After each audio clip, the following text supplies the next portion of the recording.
Muy buenos días y bienvenidos a una nueva edición de Perspectivas de la Escuela de Posgrado de la Universidad del Pacífico. Yo soy Zaida Isla y en esta oportunidad vamos a conversar sobre cuándo son realmente posibles los cambios organizacionales exitosos. Para hablar sobre este tema me encuentro con Daniel Soto. Él es director de la Maestría en Desarrollo Organizacional y Recursos Humanos de la Universidad del Desarrollo UDD de Chile, quien también ha venido estos días para dictar unas clases para nuestra Maestría de Desarrollo Organizacional y Dirección de Personas de la Escuela de Posgrado de la Universidad del Pacífico. ¿Qué tal, Daniel? Muchas gracias, Zaida, por la invitación. Quería comenzar preguntándote a qué nos referimos con cambios organizacionales. Los cambios organizacionales son cualquier transformación que ocurre en una organización y que permite crear en ella capacidades para enfrentar una situación diferente y, en definitiva, para adaptarse a los desafíos que el entorno de esa organización exigen a esa institución, cualquiera sea el rubro al cual se dedique.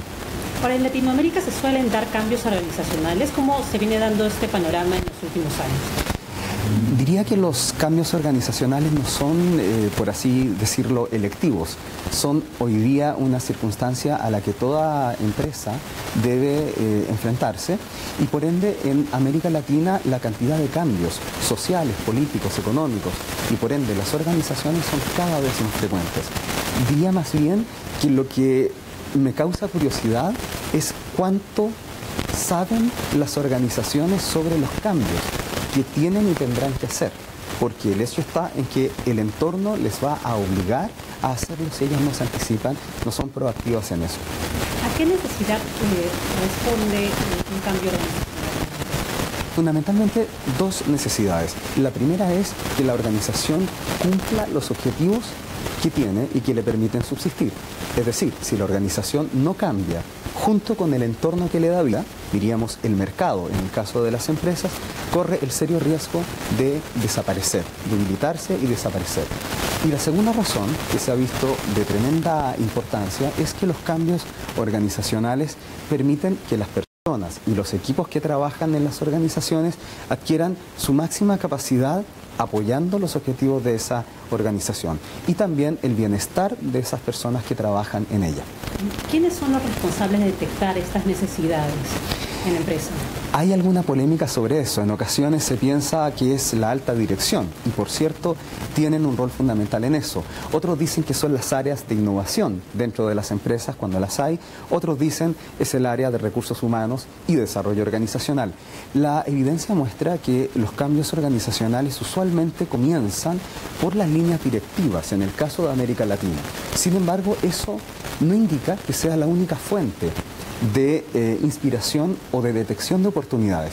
En resumen, diría que el ideal, hacia allá deberíamos marchar, es que la organización como un sistema completo tuviera la capacidad en cualquiera de sus partes de detectar oportunidades o desafíos o eventuales amenazas y anticiparse a las consecuencias negativas que podría haber y, por ende, anticiparse cambiando, planeando cambios.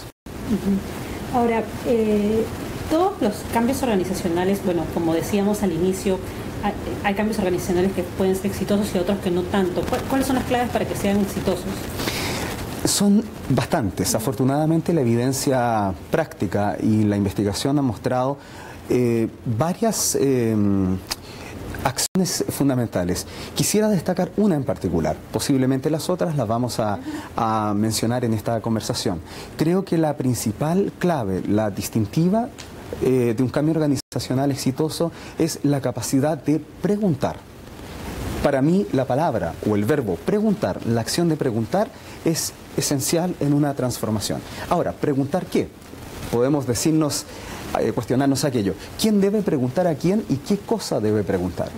Bueno, se ha visto que los cambios organizacionales exitosos tienen como factor común el que los líderes del cambio, usualmente las líneas gerenciales y las líneas de mando medio, son muy activas en indagar o preguntar a todos los involucrados en el cambio cómo observan la situación actual, cómo se imaginan la situación futura y qué apoyos o incentivos requieren para moverse desde el momento actual al momento futuro.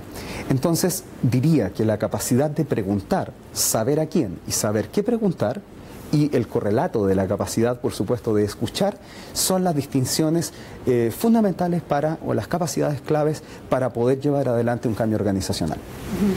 Preguntar, imagino, a los colaboradores de distintas áreas, ¿qué pasa cuando en nuestra empresa hay gente de varias edades, ¿no? Supongo que cada uno tiene una necesidad distinta también. Sí, justamente la necesidad de preguntar nace de que las personas son distintas entre sí, pero sobre todo los grupos de trabajo son distintos entre sí en composición de edad, en tareas, en ubicación física, en fin. De no preguntar, corremos el riesgo de asumir que la mayor parte de las personas tiene una visión compartida sobre lo que ocurre o sobre lo que va a ocurrir. La evidencia muestra que por lo general no es así. Entonces, ¿cómo hacer para conciliar las perspectivas diversas de quienes están en la organización?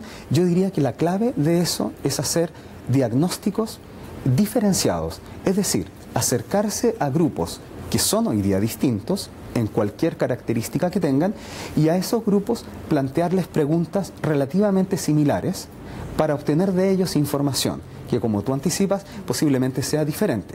Esa información diferente, ese es el trabajo de los expertos en desarrollo organizacional y las gerencias, debe ser complementada o cruzada, se dice, entre sí, para crear un plan de avance o de acción de cambio que incorpore lo máximo posible las perspectivas diversas.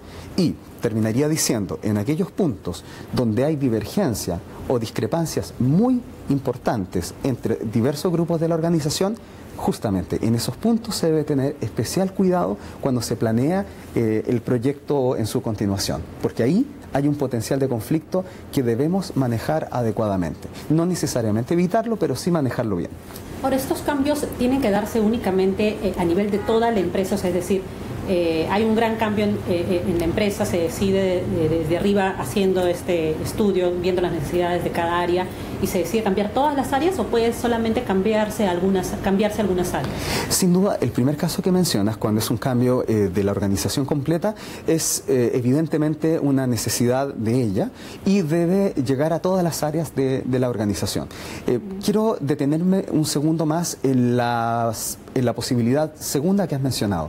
Cuando un área particular o unas áreas particulares inician procesos de transformación sin que el resto de la organización parezca estar muy al tanto de ello. Quiero dedicar un poco más de atención a ese caso porque es el caso más problemático. Y diría que cuando un área de trabajo, por una iniciativa propia, por un deseo puntual o por resultados que desea conseguir, inicia procesos de transformación, debe cautelar un factor principal, entre varios, pero quiero destacar uno. Ese factor que debe cautelar es que la transformación que quiere llevar a cabo tenga alguna relación con las funciones y objetivos centrales de la organización mayor. Cualquier objetivo, por muy razonable que parezca que un área de trabajo se plantee, si no tiene vinculación con lo que se llama técnicamente el corazón del negocio de la empresa, posiblemente no va a contar con el respaldo necesario ni con el impacto deseado, y puede ser un consumo de recursos, de energía y tiempo que no se justifique. Ya tenemos una pregunta de parte de la gente que nos sigue a través de Facebook. El cambio organizacional sobre el nombre de un puesto, cuando cambian, por ejemplo, los nombres de los puestos, a veces la gente queda contratada o no entiende el nuevo nombre. Sí, entiendo la pregunta. Es una pregunta inteligente porque es algo que ocurre con frecuencia. Cuando un cambio organizacional se traduce en cualquier alteración de lo conocido, por ejemplo, el nombre de mi cargo, lo más observado es que las personas reaccionan ante ese cambio de dos maneras posibles, simplificando un poco la realidad, pero para entenderlo más rápido. Hay personas que ante esas transformaciones, al haber participado de ellas y sentirse beneficiadas, las aceptan con mucho orgullo y avisan a otras personas que esa transformación, por ejemplo, el nombre de su cargo o unas instalaciones nuevas, ha ocurrido. Y también tenemos el caso inverso, en que personas que no han sido consultadas por estas transformaciones, incluyendo el nombre de su cargo, reaccionan con sorpresa, con molestia, con decepción, incluso frustración. Puede incluso darse el caso de que el cambio del nombre de ese rol sea atentatorio o menoscabe lo que la persona considera su propia dignidad. Por tanto, diría al amigo que nos ha hecho la pregunta que si se va a cambiar la denominación de un cargo, la participación de la persona que ocupa ese cargo sea considerada desde el inicio. Incluso si el nombre implica pasarlo a otro idioma, agregarle una palabra, debe la persona participar en la definición de ese nombre porque es parte de su identidad laboral e incluso algunos consideran personal, es como se denomina. Ahora, mencionabas la resistencia al cambio. ¿Quiénes son los, o dado tu experiencia, quiénes son los más difíciles cómo ves esta resistencia al cambio cuando suceden estas grandes transformaciones en las empresas? Lo que muestra la evidencia, en mi experiencia y también lo que se observa en otros lugares que han sido documentados, es que la resistencia al cambio proviene principalmente de personas a las cuales no se les ha preguntado, personas no consultadas y que no han participado. Ahí hay una primera categoría de personas resistentes al cambio, el que nunca pudo participar en la observación del problema y en la propuesta de solución.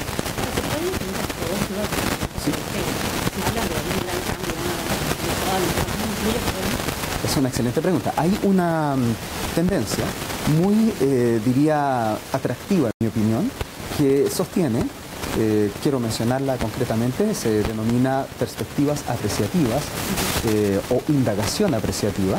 Es una de las modalidades actuales que postula que la incorporación de la mayor cantidad de personas, aunque sea a través de representantes formales o informales de ellas, es una clave del éxito organizacional.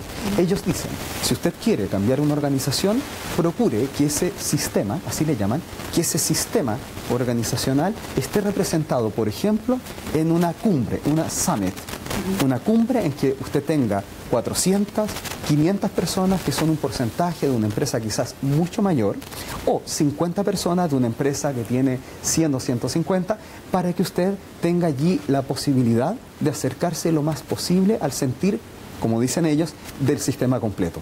Por lo tanto, creo en definitiva que al menos haciendo participar a los líderes de quienes están allí y a personas que no son líderes, pero que ocupan roles en distintos equipos, juntando personas de edades distintas, equipos distintos, oficios distintos, es una forma de aproximarse a la totalidad de la organización. Aunque no todos, Zaida, literalmente todos puedan participar, pero hay una buena representatividad, mucho mayor, por cierto, a que solo lo decida un comité gerencial o de jefaturas medias. Y ahí, cuando mencionas estos summits o cumbres, hablamos también de presupuesto, ¿no? ¿Exige bastante presupuesto siempre un cambio organizacional? No necesariamente. Algunas de las técnicas para hacer participar a la gente tienen un costo bastante bajo en relación al impacto positivo que se puede lograr.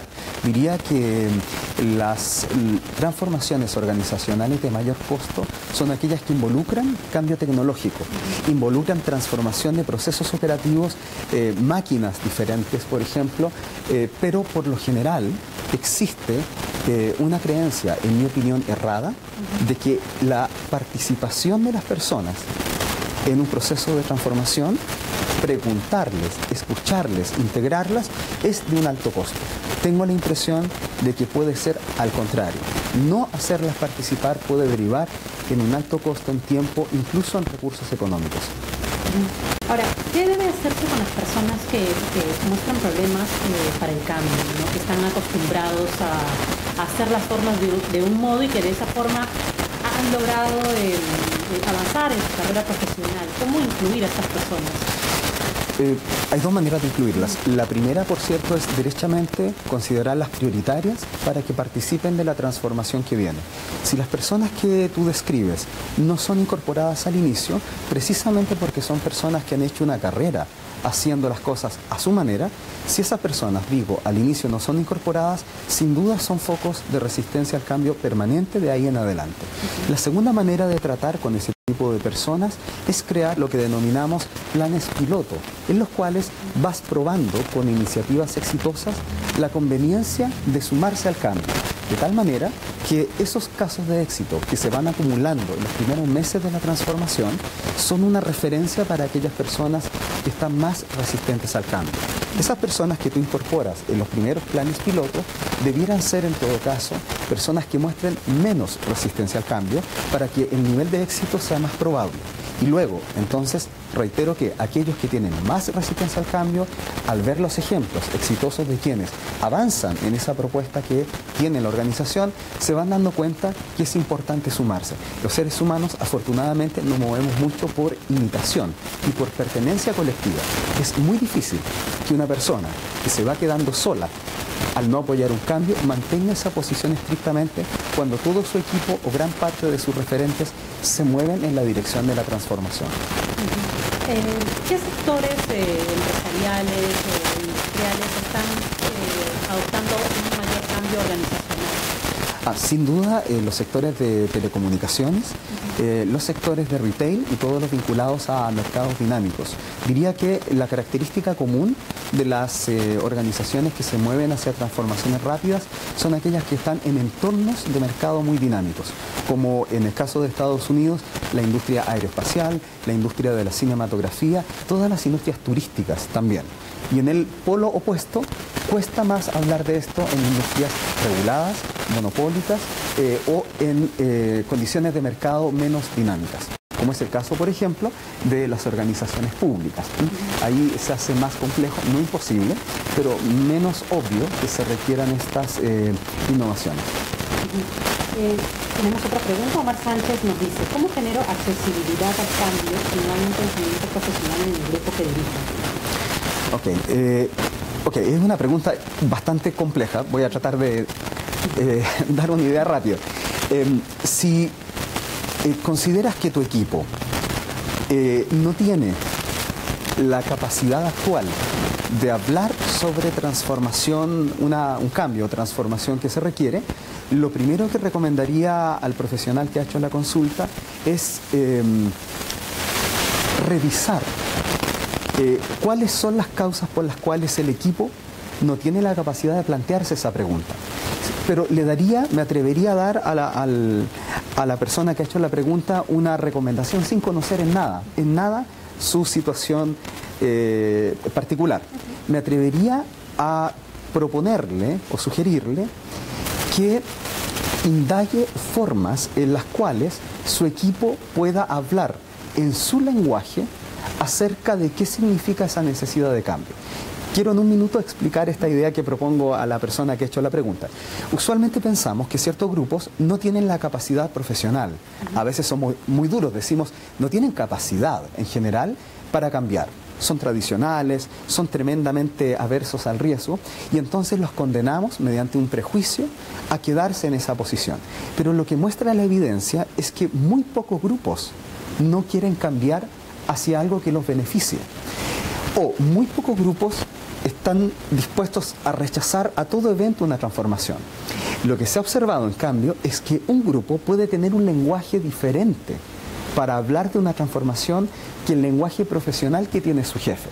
Entonces, el jefe les habla en un lenguaje muy técnico sobre la transformación y el grupo lo que necesita es un estímulo de tipo más, por ejemplo, emocional, donde se usan recursos visuales, se utiliza mucho la experiencia de los sentidos, de el escribir, del dibujar, del hacer gráficas, del conversar abiertamente, en fin, experiencias que llamamos sensoriales, con todos los sentidos involucrados, más que el discurso o los datos o los números o el lenguaje administrativo al que estamos más acostumbrados. Creo en definitiva que es muy difícil que un grupo no tenga ninguna posibilidad de cambiar. Giovanni Soto pregunta: ¿cuáles son los dos pilares generales que debe considerar todo responsable de recursos humanos? Los dos pilares fundamentales, suponiendo que ella se refiere a cambio. Vamos a, aparentemente es una pregunta que... Giovanni. Perdón. Vamos a suponer que se refiere entonces a cambio, no a recursos humanos en general. Diría que dos roles en relación a la pregunta, dos roles. El primero, la gestión de personas o de recursos humanos debe cumplir, sí o sí, con ciertos mínimos legales y ciertos mínimos básicos referidos al comportamiento humano. Se entiende remuneraciones, la parte de contratos, a eso se denomina una base administrativa elemental. Suponiendo que esa base administrativa está bien, diría que en la línea de recursos humanos, lo que debe hacer todo jefe de recursos humanos es gestionar capacidad y talento. Entonces, esa es mi primera parte de la respuesta. Recursos humanos debe hacerse como corresponde en estos dos niveles, el nivel básico, fundamental, sin el cual no puedes pasar al nivel superior. El nivel superior es gestión de capacidades. Y el segundo nivel, o segundo desafío de todo jefe o gerente de recursos humanos, es la innovación o la transformación organizacional. Dado lo anterior, si tienes el primer pilar, la gestión de capital humano ordenado en su dimensión básica y en la más avanzada, puedes empezar a pensar en el gerente de recursos humanos como un socio estratégico de otras áreas de la organización en cambio organizacional. ¿Qué significa en concreto esto? Que ese jefe de recursos humanos debe pensar en cómo dar capacidades a los jefes de área para que ellos gestionen la transformación a escala local, siempre a escala de grupo. Se ha probado que las transformaciones funcionan mejor cuando tú bajas a la escala de ese grupo. Y esa es función, en mi opinión, de recursos humanos. Extender esta capacidad al resto de la organización como socio estratégico. Daniel, ya para la Universidad del Pacífico, como nosotros esta otra oportunidad.